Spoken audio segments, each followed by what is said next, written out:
Once every other year, the leaders in the tri-state area get together to talk about the biggest issues facing their states and how they're responding. One of those topics is education. Yeah, Grant Green has more from Governor Rhoden tonight and Governor Pillen of Nebraska about where teacher pay stands in their states. He has that story for us tonight here at 6. At this year's Tri-State Governors Conference, the top offices from Nebraska, South Dakota, and Iowa met to discuss a variety of issues brought up by presenters, two big ones being education and the future of data centers.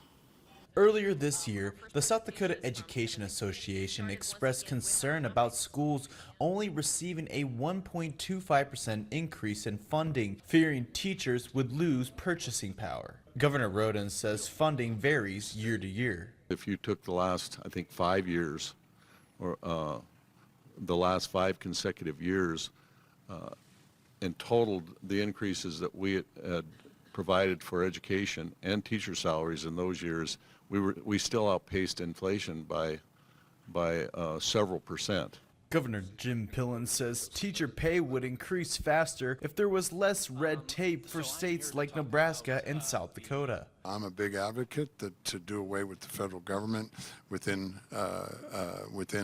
the Department of Education, and that Nebraska gets $310 million from the Department of Education. Rhoden says his administration will continue to put education amongst its top priorities going into next year. Over the next few months, appropriators will go through their initial plans for the fiscal year 27 budget. Governor Rhoden will give his budget address in December. In Dakota Dunes, Grant Green, Dakota News Now.